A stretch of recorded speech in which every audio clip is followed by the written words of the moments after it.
জুলাই আন্দোলনে চানখারপুল হত্যাকাণ্ডে হাবিব সহ ৮ আসামির বিচার শুরু। ১১ আগস্ট সাক্ষ্য গ্রহণ। ৫ আগস্ট জুলাই স্মৃতি জাদুঘরের উদ্বোধন। সাইদ মুগ্ধ সহ নিহতরা কেন জাতীয় বীর নয়, হাইকোর্টের রুল। রাজনৈতিক স্বার্থ হাসিলে মিডফোর্ড হত্যাকাণ্ড ব্যবহারের অভিযোগ বিএনপির, তদন্তে কমিটি করার ঘোষণা। ডিসেম্বরের নির্বাচন ঘিরে ২ মেরুতে বিএনপি জামায়াত সংস্কার ও বিচার ইস্যুতেও বিপরীত অবস্থান। ময়মনসিংহের ভালুকায় নিজ ঘরে ২ সন্তান সহ মা খুন, জিজ্ঞাসাবাদের জন্য স্বামী আটক, পলাতক দেব।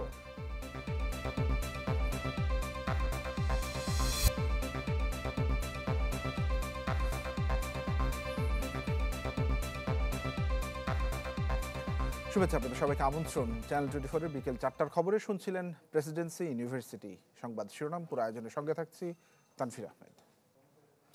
এদিকে ৫ আগস্ট উদ্বোধন করা হবে জুলাই স্মৃতি জাদুঘর। আর এই জাদুঘরটি হবে প্রধানমন্ত্রীর সরকারি বাসভবন গণভবনে। চলছে প্রয়োজনীয় সংস্কার কাজ। দুপুরে গণভবনের সংবাদ সম্মেলনে সংস্কৃতি উপদেষ্টা জানান, ৫ তারিখ আনুষ্ঠানিকভাবে উদ্বোধন হলেও পরে দর্শনার্থীদের জন্য খুলে দেওয়া হবে। তিনি আরও জানান, আজ থেকে সারা দেশে শুরু হয়েছে জুলাই স্মৃতি স্তম্ভ নির্মাণের কাজ। সংবাদ সম্মেলনে মহিলা ও শিশু বিষয়ক উপদেষ্টা জানান, জুলাইয়ে নারী যোদ্ধাদের পূর্ণাঙ্গ তালিকা তৈরির কাজ হাতে নেওয়া হয়েছে। আমরা সময়ের বিপরীতে দৌড়াচ্ছি। ৫ আগস্ট এটার এক ধরনের একটা আনুষ্ঠানিক উদ্বোধন হবে, তবে দর্শনার্থীদের ভিজিটের জন্য ওপেন করা হবে কিনা এটা নিশ্চিত না। আমার ধারণা এটা আরও সময় লাগবে, কারণ প্রচুর কাজ বাকি।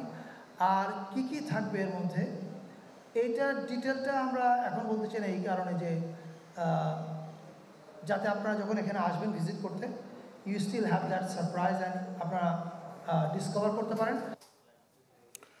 দর্শক, নারায়ণগঞ্জে উদ্বোধন করা হয়েছে জুলাই শহীদ স্মৃতি স্তম্ভ। দর্শক, এই বিষয়ে সবশেষ তথ্য জেনে নেব। সহকর্মী আহসান সাদিক আমার সঙ্গে যুক্ত হয়েছেন। সাদিক। তানভীর, জুলাই গণঅভ্যুত্থানে শহীদদের স্মরণে সারা বাংলাদেশে যে সকল স্মৃতিস্তম্ভ স্থাপনের যে একটি প্রকল্প হয়েছে, তো সেই ধারাবাহিকতা কিন্তু প্রথম যে জুলাই স্মৃতিস্তম্ভটি সেটি নারায়ণগঞ্জের হাজীগঞ্জে কিন্তু কিছুক্ষণ আগে উদ্বোধন করা হয়েছে।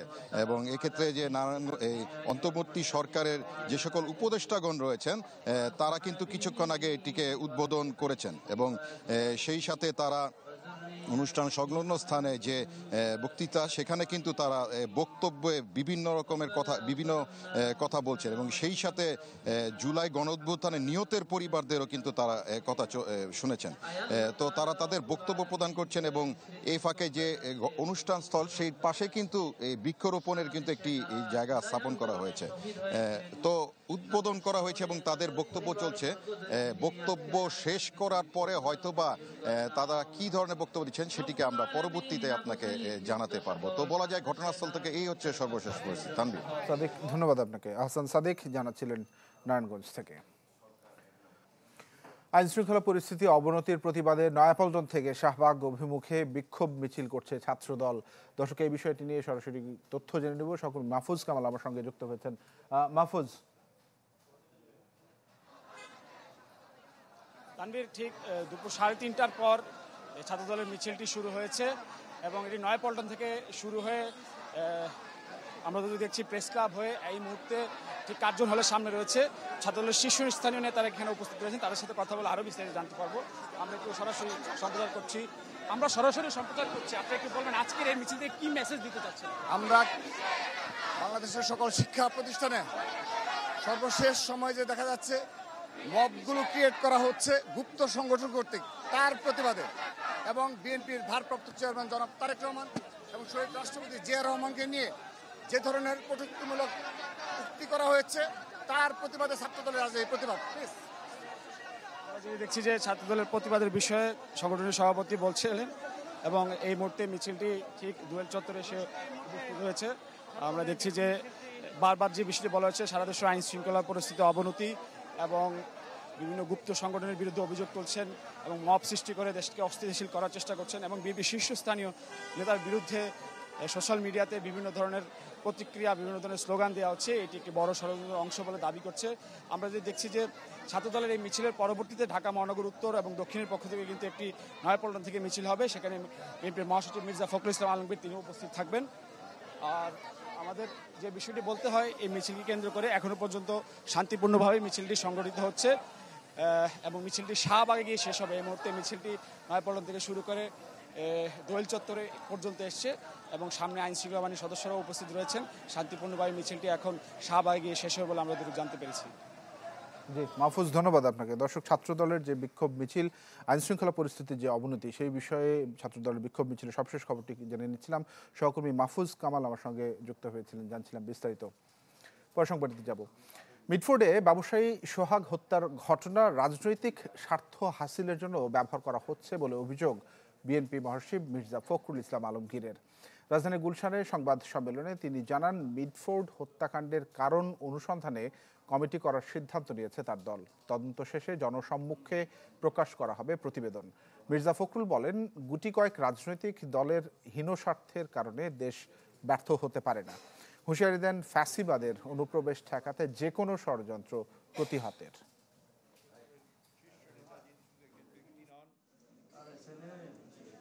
সুপরিকল্পিতভাবে দেশের বৃহত্তম জনপ্রিয় দলের বিরুদ্ধে কুৎসা রটনা, উদ্দেশ্য প্রণীতভাবে দলের শীর্ষ নেতা, যিনি শুধু একজন ব্যক্তি নন, যিনি দীর্ঘ 1.5 যুগ ধরে পরিচালিত স্বৈরাচার পতন আন্দোলনের প্রধান নেতা, সাফল্যের কারিগর, গণ অভ্যুত্থানের প্রাণপুরুষ, তার বিরুদ্ধে অশ্লীল, কুরুচিপূর্ণ এমন বক্তব্য প্রদানের বিরুদ্ধে আমরা তীব্র প্রতিবাদ, নিন্দা ও ঘৃণা প্রকাশ করছি।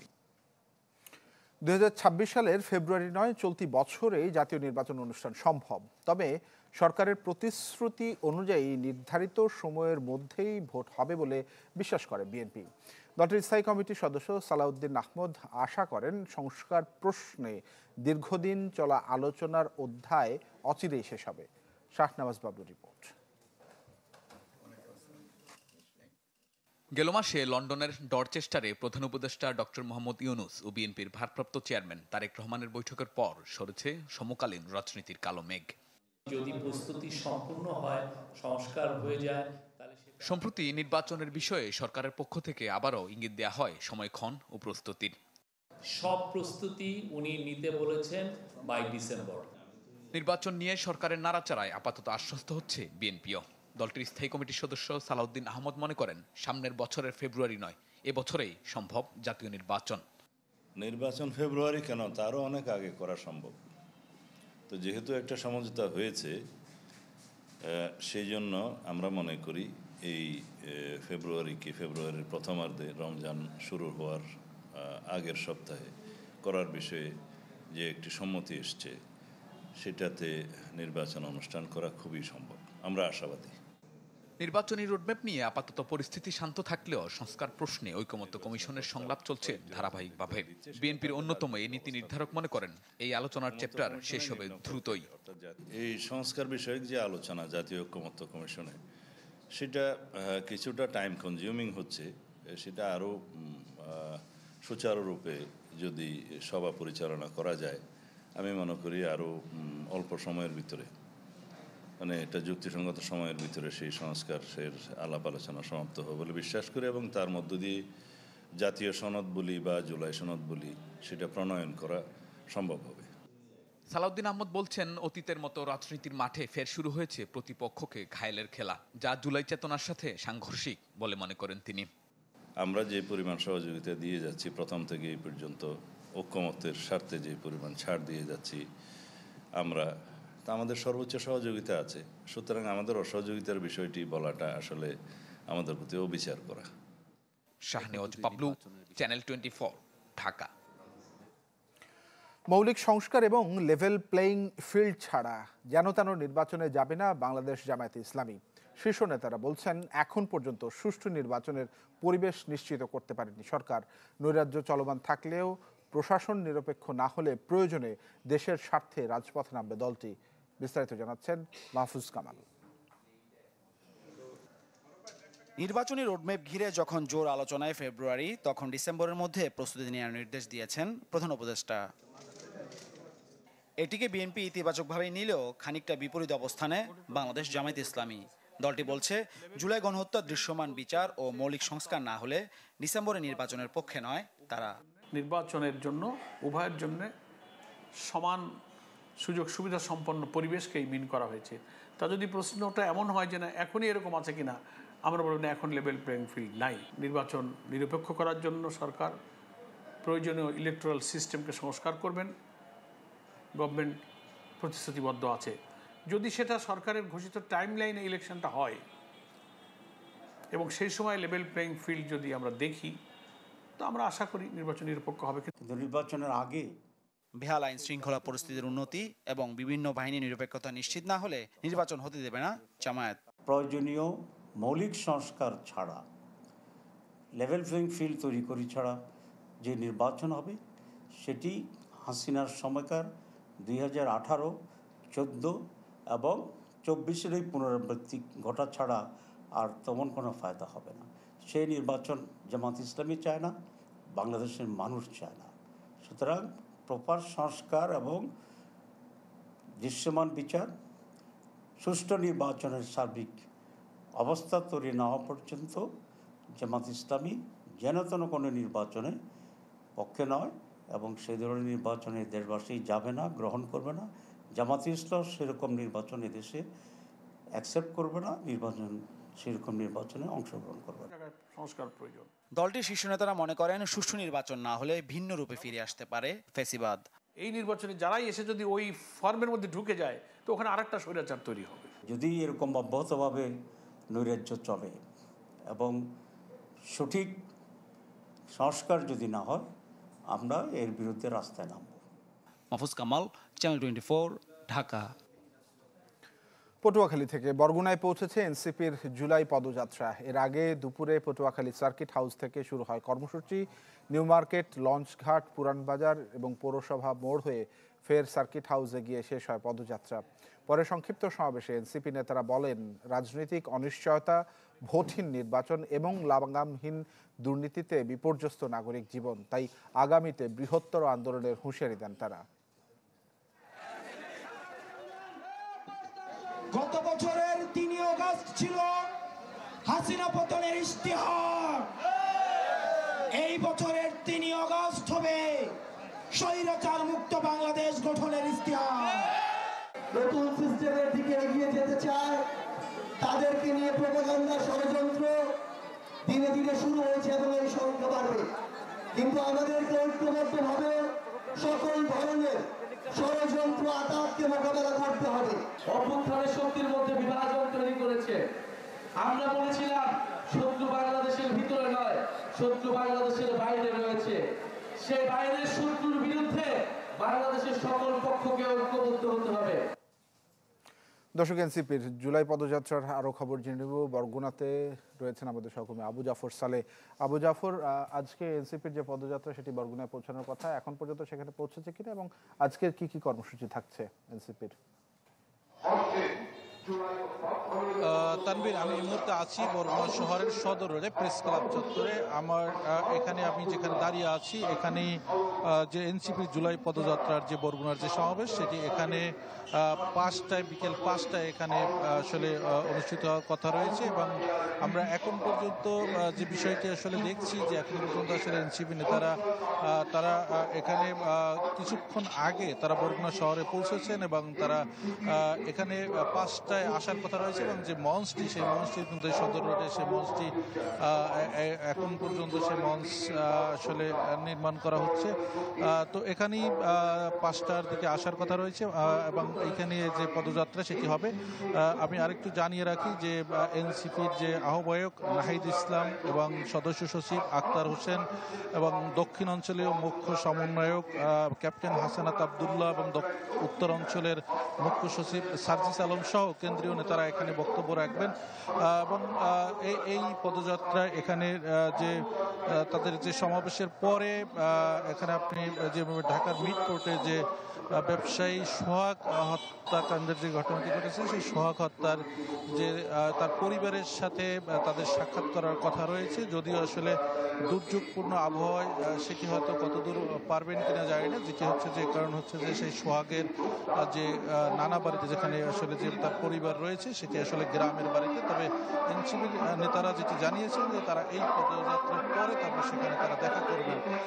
তো আসলে এখানকার কিন্তু এখন পর্যন্ত যে পরিস্থিতি সেটি হচ্ছে যে আমরা যেটি দেখছি যে এখনো সেই পরিস্থিতি যে কার্যক্রম চলছে এবং স্থানীয় যে নেতাকর্মী তারাও কিন্তু এখন পর্যন্ত আসলে এখানে সেই পদযাত্রা কার্যক্রম শুরু করেননি। এই ছিল বরগুনা থেকে সর্বশেষ। আবু জাফর সালেহ, ধন্যবাদ আপনাকে আমাদের সঙ্গে যুক্ত হওয়ার জন্য। আবু জাফর সালেহ জানাচ্ছিলেন বরগুনা থেকে। দ্বিকক্ষ সংসদের উচ্চ কক্ষে প্রতিনিধি মনোনয়নের জন্য 2টি প্রস্তাব দিয়েছে জাতীয় ঐক্যমত্য কমিশন। এ নিয়ে রাজনৈতিক দলগুলোর সাথে চলছে আলোচনা। প্রস্তাবের প্রথমে বলা হয়েছে সংখ্যানুপাতিক পদ্ধতিতে 100 জন প্রার্থী মনোনয়ন অথবা প্রত্যেক জেলা থেকে 1 জন এবং প্রত্যেক সিটি কর্পোরেশন থেকে 1 জন প্রতিনিধি নিয়ে উচ্চকক্ষ গঠিত হবে। একই সময়ে অনুষ্ঠিত হবে জাতীয় সংসদ ও উচ্চকক্ষের নির্বাচন। এর আগের আলোচনায় রাজনৈতিক দলগুলো দ্বিকক্ষ বিশিষ্ট সংসদ প্রতিষ্ঠায় একমত হয়েছিল। এছাড়া সংসদে সংরক্ষিত নারী আসন বিলুপ্তি সহ 3টি প্রস্তাব দেয়া হয়েছে।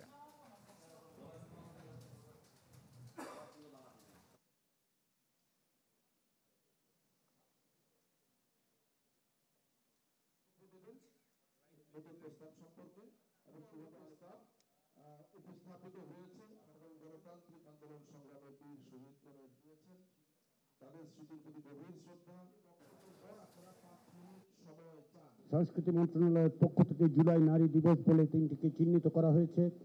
তাদের যে ভূমিকা, সেই ভূমিকাকে যেন আমরা প্রাতিষ্ঠানিক রূপ দিতে পারি বাংলাদেশের রাষ্ট্র পুনর্গঠনের ক্ষেত্রে, সেজন্যই আমরা মনে করি যে প্রাতিষ্ঠানিকভাবেই সাংবিধানিকভাবেই সমতার মর্যাদায় নারীকে অভিযুক্ত করবার জন্য আমাদের ব্যবস্থা গ্রহণ করা দরকার। দর্শক, সংবাদে এর আগে আপনাদেরকে জানিয়েছিলাম যে ছাত্রদল বিক্ষোভ মিছিল করছে। আইন শৃঙ্খলা পরিস্থিতির যে অবনতি, সেই অবনতিতে সেই পদযাত্রাটি, বিক্ষোভ মিছিলটি এখন শাহবাগের দিকে অবস্থান করছে। আমরা একটু সরাসরি দেখে আসবো।